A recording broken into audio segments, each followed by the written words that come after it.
Hello and welcome back. My name is Dr. Christopher Gennari. This is the Great Big History Podcast. In this episode, we discuss the rise of the Caliphate and the expansion of Islam from 630 to 1258.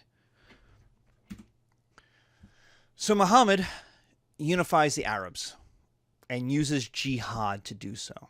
Now, jihad is a complicated word. It means struggle. It translates as struggle. It usually is defined as holy war, kind of a simile to crusade.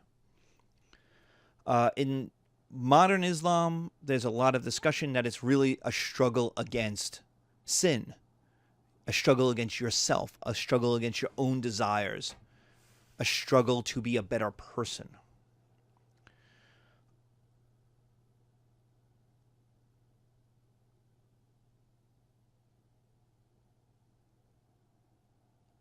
It seems, at least from my reading, that how Muhammad thought of it was in kind of the Roman idea, that the world should be Islamic. That the Arabs are the chosen people, that Islam is the chosen religion, and that the world should be Islamic. And you do that one way or the other. If you could do it through peace, that's great. If you do it through war, if they want to fight you, all right, we'll fight. God is on our side. And so the idea from the beginning is that Islam should spread. Now, so he unifies the Arabs and he dies. And what we get after Muhammad dies is what's called the Rashidun. From 632 to 661 AD are four successors who are related to Muhammad. They start with Abu Bakr, who is Muhammad's father-in-law, and it ends with Ali, his son-in-law. The man, one of the first male convert, the husband of Muhammad's only adult daughter. These are the four successors, and they will conquer what is today considered the Middle East, the Islamic Middle East. They conquer what is modern-day Iraq, Syria, Lebanon, Palestine, Egypt, and Iran, Persia. Now, all of those places will become Arab, except for Persia, except for Iran. It's too successful as a civilization. There's too many people. It's too old. And so Persia will remain. In fact, the Persians will kind of Persianify Islam. And the Arabs in a lot of ways.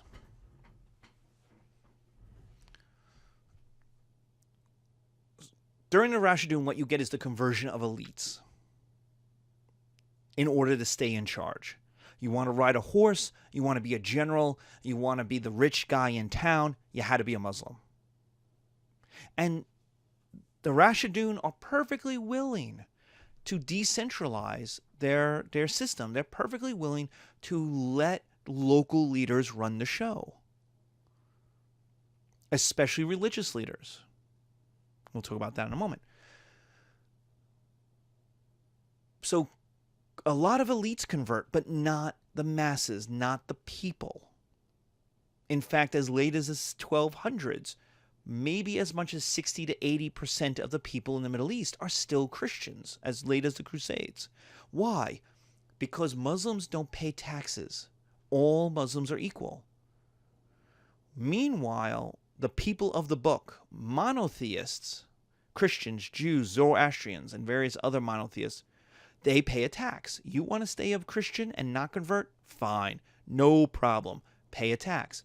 Well, that tax went to the armies to allow us to conquer more Christians, more Zoroastrians.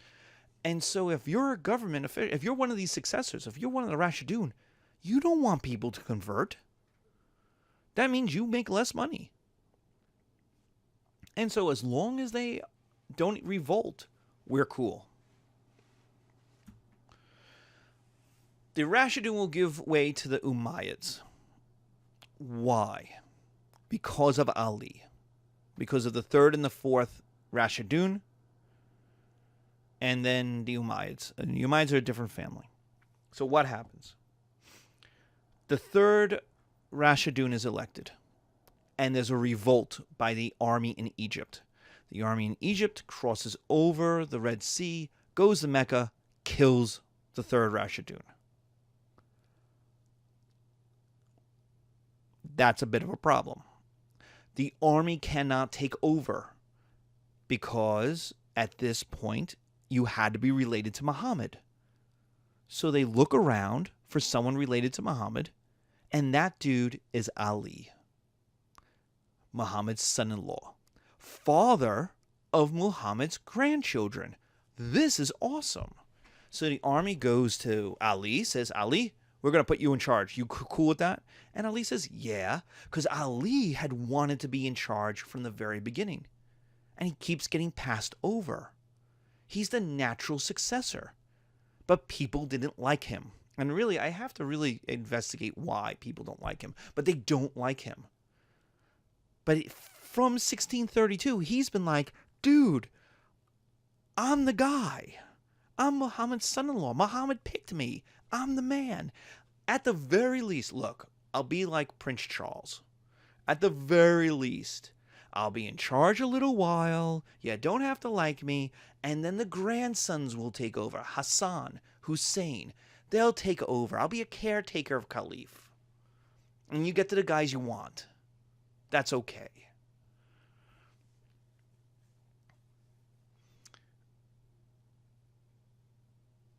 And so we have this dynasty. It should be Ali. Ali will die. Hassan will take over. If Hassan doesn't have children, his brother Hussein will take over. And boom, we have this. We have a dynasty related to Muhammad running the show. It makes total sense. Remember, we're horse lords. We're not into huge bureaucratic systems. This is nice. It works. You're related to Muhammad. Cool. You got Muhammad's blood running through you. You must be special. Cool. The problem is nobody liked Ali, and that's the Umayyads. The Umayyads are a powerful family in Damascus who didn't like Ali. And so what they decide to do is revolt, get an army together, march down, conquer Mecca, kill Ali in battle. Later on, they'll kill Hassan and Hussein. They make a deal with Hassan. Later off, they'll kill him, and they'll defeat Hussein in battle.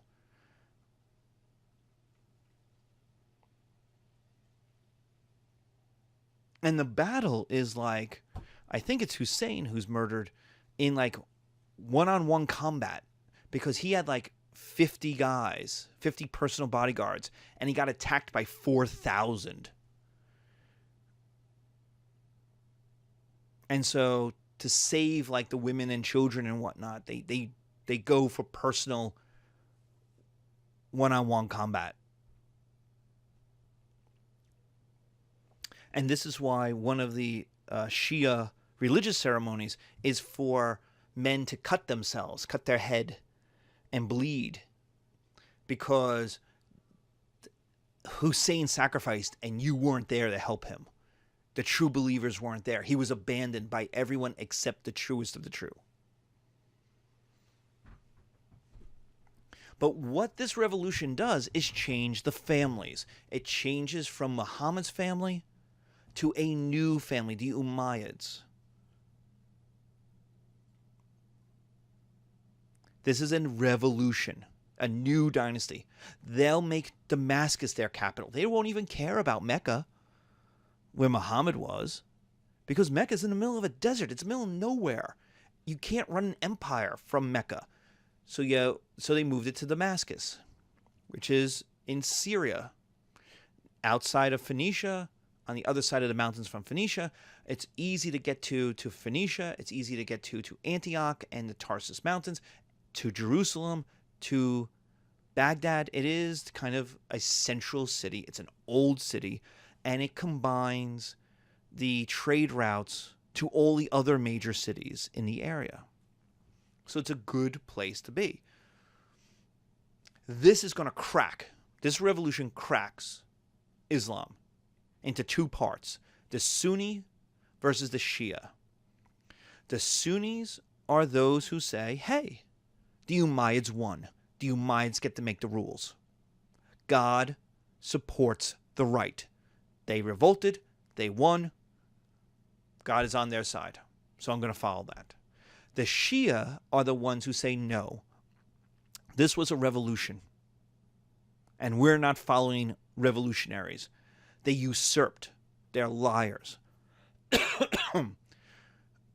And they follow the bloodline of the Rashidun, that a true caliph has to be related to Muhammad.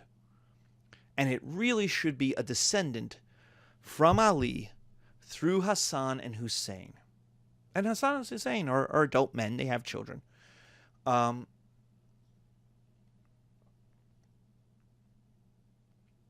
so the idea is that the true caliph descends through blood to back to Muhammad. The Sunnis will be the majority. The Sunnis today, I think the number they use is 90%.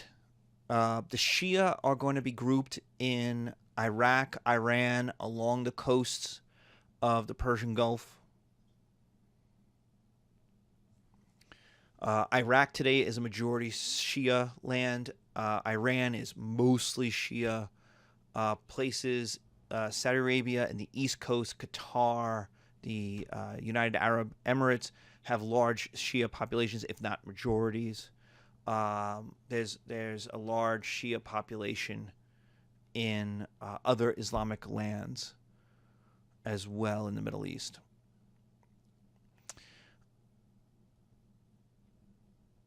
And so we're within one man's lifetime. Like, we're within the sons of Ali's lifetime, and Islam has already cracked. It took 700 years for Christianity to kind of crack in half, in pieces. I shouldn't say in half because it's not an even split, but to crack. Islam cracked within 50 years, from 632 to by 661, Islam has cracked within one man's lifetime. So how does the Umayyads justify their caliphate? How do they justify their empire? And their justification is victory. God is on our side. We win. God defends the right. And so they win. This is going to be the biggest expansion. North Africa, Spain, India, huge parts that aren't connected to Islam, that aren't connected to Arabia at all. Like the Rashidun basically conquer places that were connected either geographically or culturally to the Arab world, these old civilizations.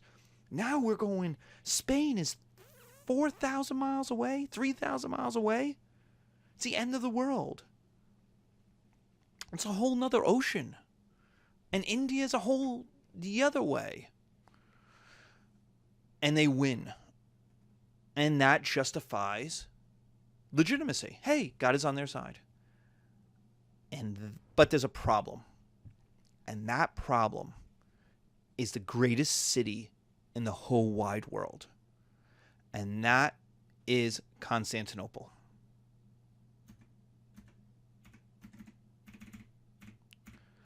All right. Constantinople is where Turkey, that little split between the Black Sea and the Aegean Sea,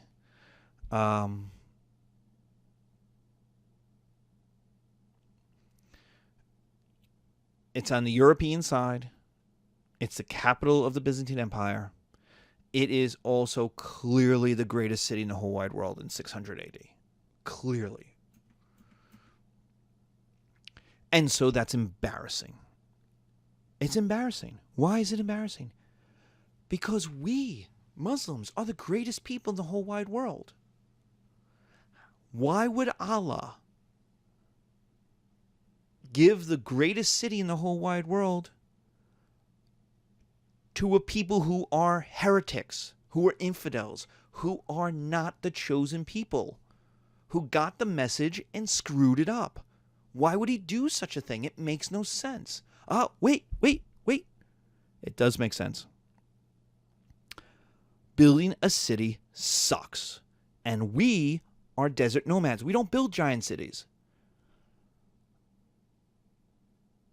So, Allah, knowing that we would come along, let the Christians do all the hard work of building a big-ass great city. Ha-ha. And then we'll take it and we'll make it into a Muslim city. And we won't have to have done all the hard work to do it. We get the dessert without having to go through the 14 hours of making the souffle. It's awesome. It's perfect. Ha-ha! And so in 717, they will lay siege to Constantinople. 100,000 troops, 1,000 ships, which is probably another 100,000 troops. This is serious. We are going to conquer the world. And if we conquer Constantinople, the rest of Europe will fall. And there's really not much stopping us. Not with 100,000 troops. It will be the greatest victory of them all. We'll have Rome.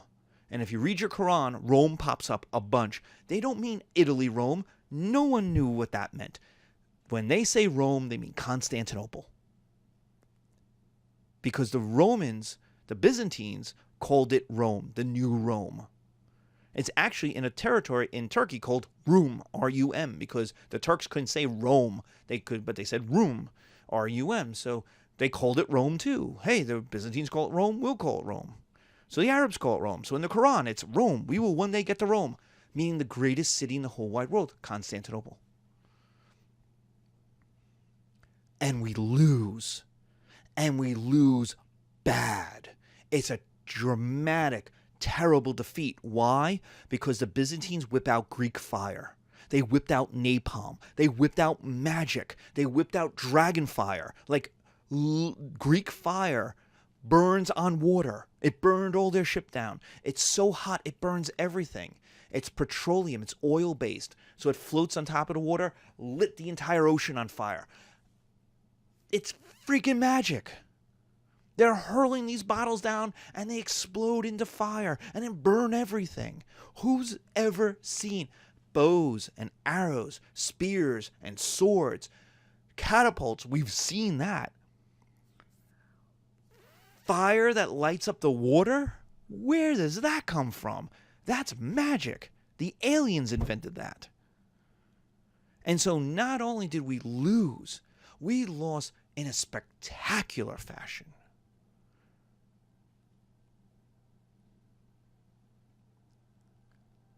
Why? How is that possible? The answer they'll come up with is, wait. When do you have dessert? Last. Constantinople is the greatest city in the whole wide world. God doesn't want us to have it first.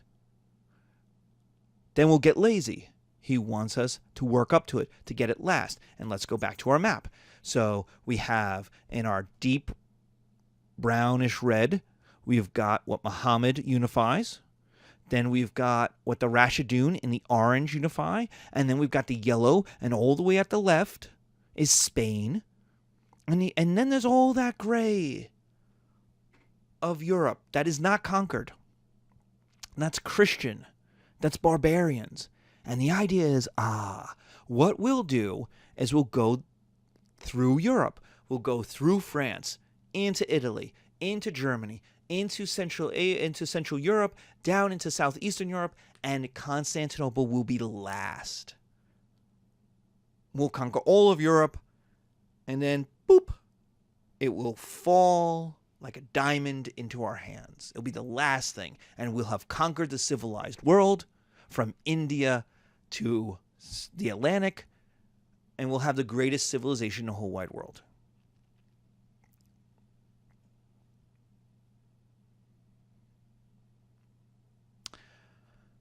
So there's a small raid. It's not a full-on 100,000 person invasion because this is 4,000 miles away. But we've got 15 to 20,000 troops. It's a good-sized army. It's not nothing. And they invade into France, basically to see how far can you get. We'll do a raiding party. If it seems like it's going to be easy, we'll bring in the full army. But remember, we have to ship it 4,000 miles of Spain, so this is not going to be easy no matter what. So we do a raid. And that's defeated at Tours. Charles Martel, Martel. The Hammer, which is what Martel means. And he's called the Hammer, and he went into battle with a giant, two-handed, like Robert Baratheon, a giant hammer, double-handed hammer. The Hammer. Charles Martel defeated the Moors at Tours. Moors is for Spanish Muslims. The Moors at Tours in France, outside of Paris in 732.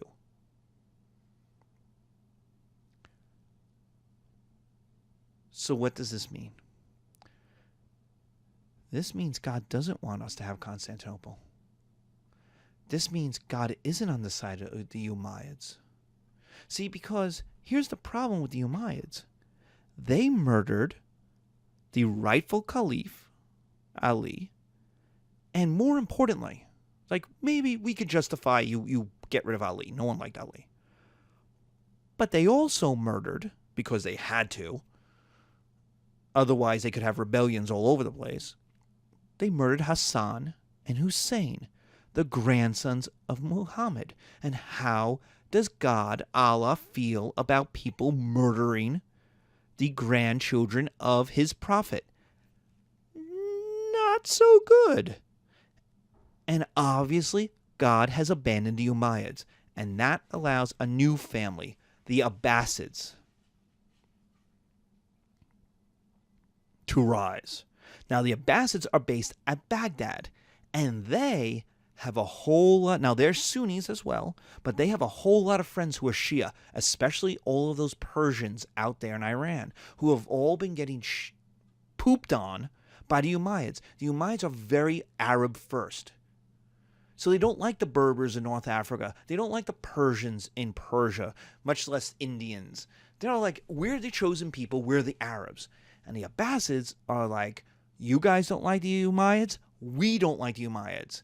The enemy of my friends is my enemy. What do you say?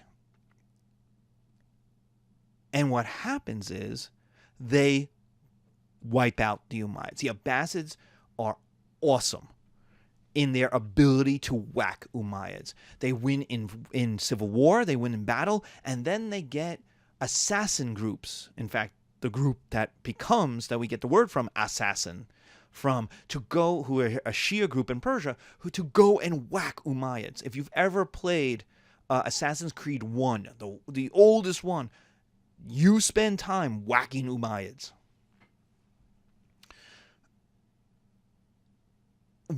Only one Umayyad will escape, and he'll flee 3,800 miles away to Cordoba, Spain, where they hadn't heard that all this stuff happened. And he shows up and goes, I am an Umayyad. And the Spanish Muslims go, woo, you've come, you're awesome, we're a caliph now, you run it. It's good that you're not in Mecca anymore or Damascus, you're here. And he's like, yeah, that's great. And basically, he just was too far away to send assassins afterwards. I mean, it didn't matter. And for a while, I don't even think he calls himself a caliph. I mean, he just tries to stay on the down low. But the Abbasids attack, murder, whack like a good mob. I mean, it's like it is the end of The Godfather, where just Michael Corleone gets rid of everybody. That's what the Abbasids did. They just whacked everybody of the Umayyads. And they are going to create the high point. Why? Because, like Athens, like the Roman Empire, like Ashoka's Maurya, and even like the later Han dynasty, they're going to invest in culture instead of war. Now, this doesn't mean they're not strong. It doesn't mean they can't fight battles and win wars. They can, and they do. But they are going to invest in culture to an unprecedented degree. And it's going to start with Constantinople. That is still the humiliation. That is still the problem. Why does God allow Christians to have the greatest city in the whole wide world? And now it's pretty clear he doesn't want us to have it. And the answer they come up with, the answer the Abbasids come up with is as a model. Because we're Arabs. We don't know how to build an awesome-ass city. So we will make an Islamic Constantinople. See, here's the problem with Constantinople. It's Christian, which means it's full of churches that are Christian churches that don't really work as mosques. It's full of Christian stuff. It's full of Roman stuff. If we took it over, it would still be a Christian church. We just plop Arabic writing on it. It's like we're a cover band. And we're not a cover band. We're the awesome band. And so what the Abbasids will build is Baghdad, an Islamic Constantinople, that will, by 900 AD, become the greatest city in the whole wide world. Now, I like the Byzantines. I am a Byzantine fan. I am like Edward Gibbon on this, that the Byzantines are a sad, almost, the almost could have been.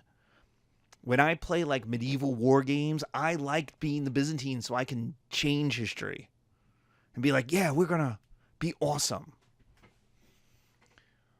But you have to admit, Constantinople, especially after the age of Basil, the Bulgar slayer, begins to decline.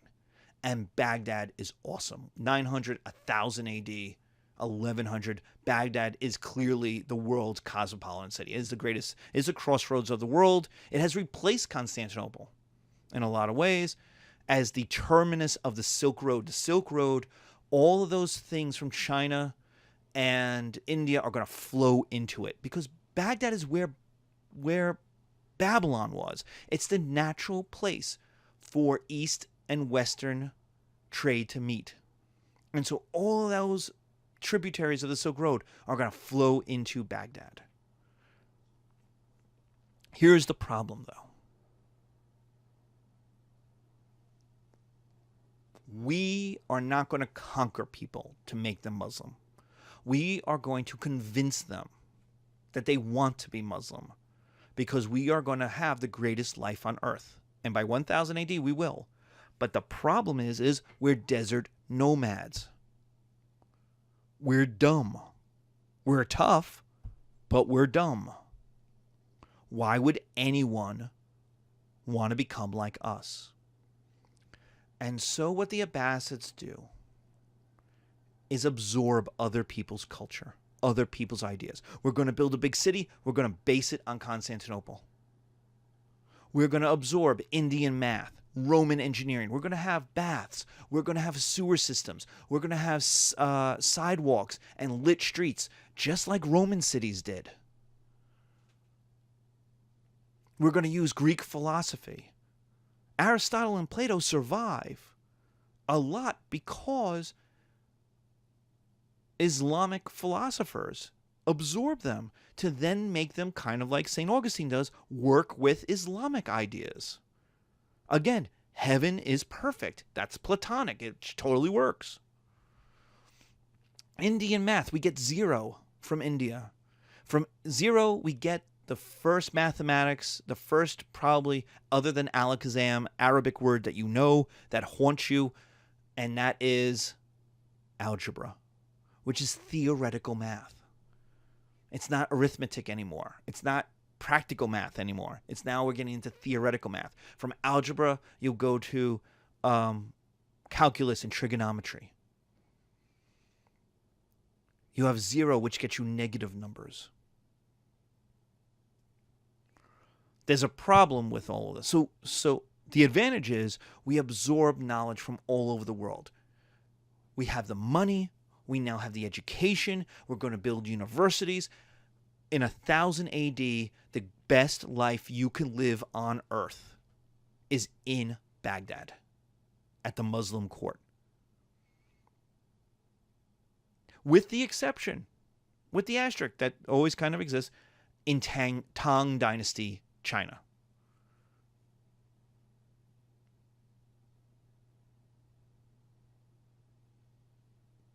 I think they're still around at 1000 AD. Their life is pretty good. They're very well educated. They're more military, though. The Tang are military general kings, but it's a good life under the Tang.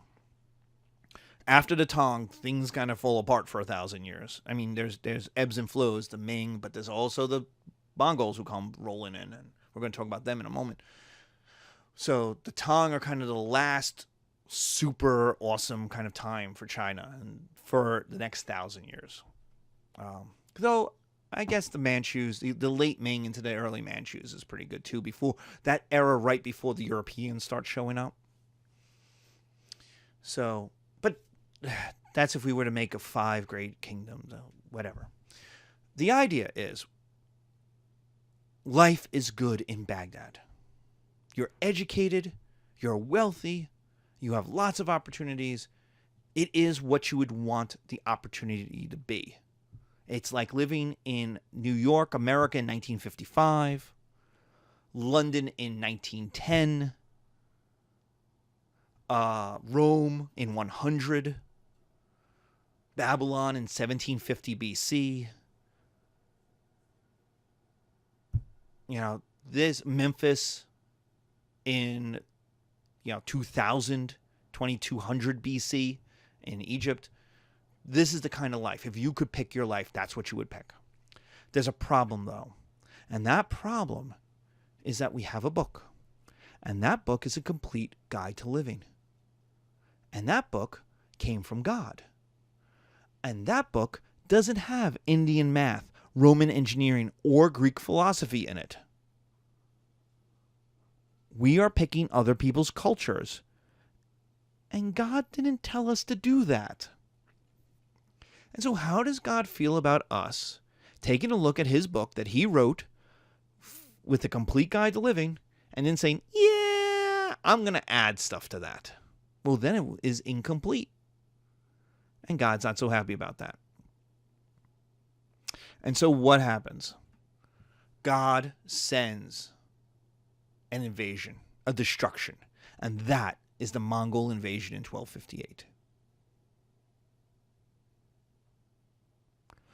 The Mongols, under first Genghis Khan, will conquer northern China from the Song, S-O-N-G,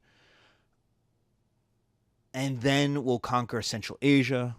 Then under his youngest son, Obadiah, will invade into the Middle East and obliterate it. And I mean a total destruction. In 1258, they obliterated Baghdad. There are some archaeologists that I have read that say that modern Baghdad isn't where medieval Baghdad is, that they had to shift it.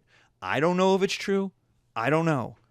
That it's just moved a few miles up or down the Tigris River, that they moved it. Because it was so completely destroyed. There are stories of them chopping off the heads and making pyramids out of heads outside the gates of burning cities. In the Ukraine, Kiev is 50 years after they destroyed it. People still lived in holes in the earth. Like, there is never been, even the Assyrians aren't as bad as the Mongols come through, or the stories of the Mongols come through. The obliteration is a total destruction, and this is a trauma. How could this happen to us? How? We are God's chosen people. We are Arab Muslims, and what we just got obliterated by every Islamic state that fought the Mongols lost. All right, Egypt and the Mamelukes have one little victory at an Angelut in 100 years later on. But that wasn't against a full army. That wasn't against a full invasion.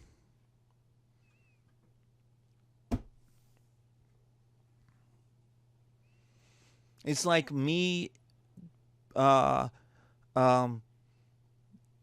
my homeboys defeating kind of the Golden State Warriors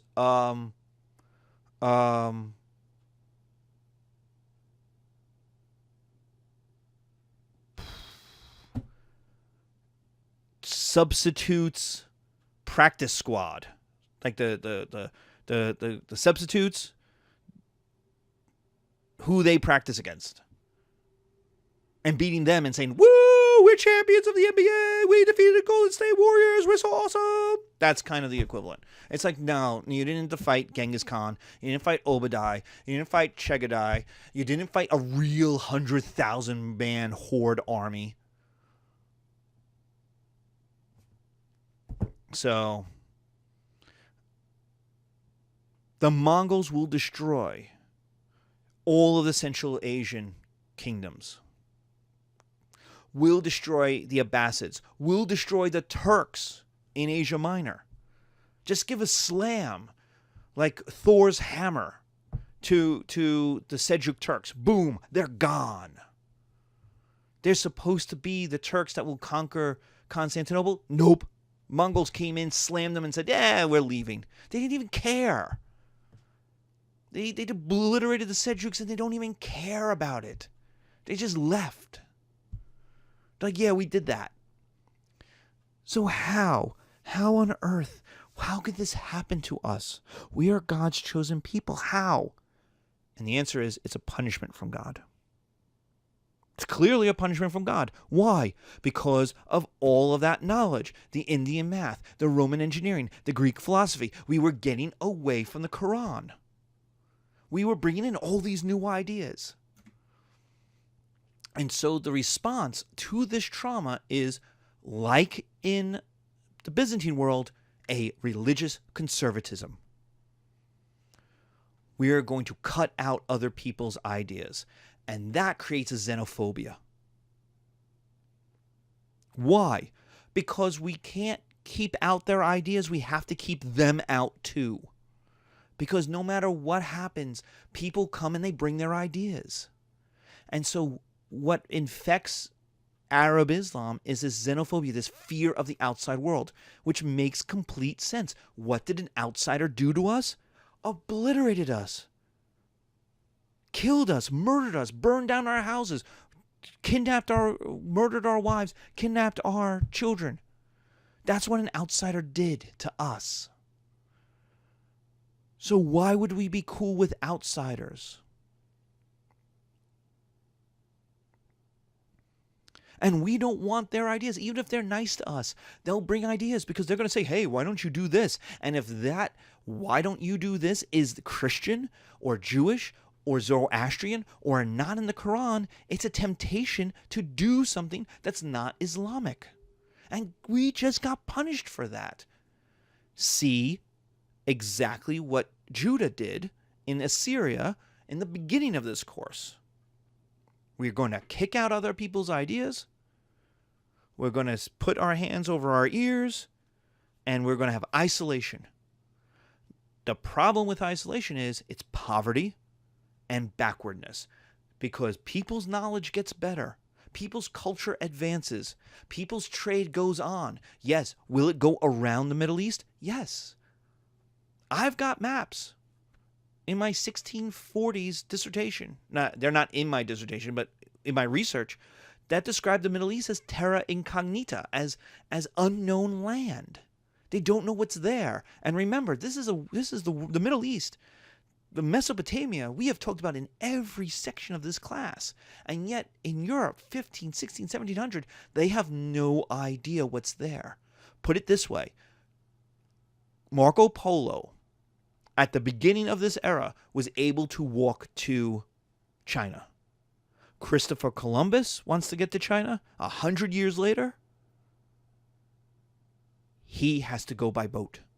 It's never a thought of walking across Central Asia. There's never a thought of taking the Silk Road. There is, well, I guess I'll go around the world the other way. Maybe that will work. Or we'll just starve. We'll die trying. The Middle East shut down. And it will be shut down culturally, economically, until oil is discovered. Now, what will happen in the Middle East? The Turks will take it over. In 1517, they'll take over. Egypt, and in I want to say either the 1530s. I think it's the 1530s. They'll take over Baghdad. This is a humiliation. Why? Because the Turks aren't Arabs. Yeah, they're Muslim, but they're not Arabs. Muhammad isn't a Turk. And the Turks will say, hey, we're all Muslims together. It doesn't matter. One Muslim is as good as another Muslim. We're all the same in the Quran. And they're right. But it's still a humiliation. It should be us. We're the natural leaders. We're the Arabs. We're the natural leaders of Islam. Muhammad, Gabriel, Allah did not send Gabriel to a Turk. He sent him to Muhammad. Muhammad was an Arab. We conquered the Islamic world. We should run it. And so there's a humiliation that somebody else, an outsider, a convert, runs it.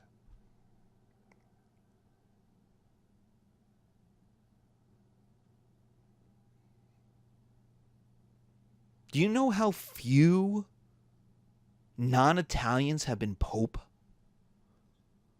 In fact, how few non-Romans have been Pope?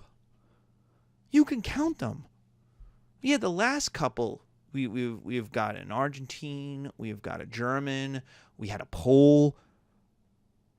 And before that, a whole couple hundred years, a whole lot of Italians. It's embarrassing that it was a non-Italian, that a non-Italian is Pope.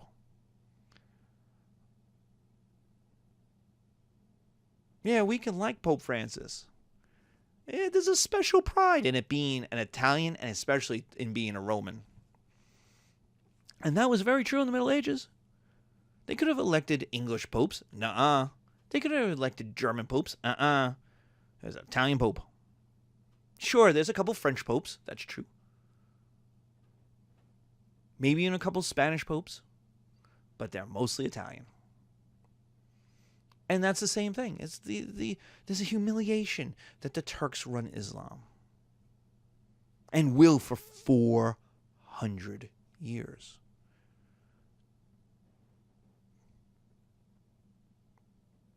So that the world today is a fight between the three major powers that were the three major powers in the first part of our class. Asia Minor, Babylon, Egypt. Now that Babylon has moved over to the east a little bit to be Persia, which is what happens when Babylon is weak, and Babylon will become Baghdad, and Baghdad is weak right now.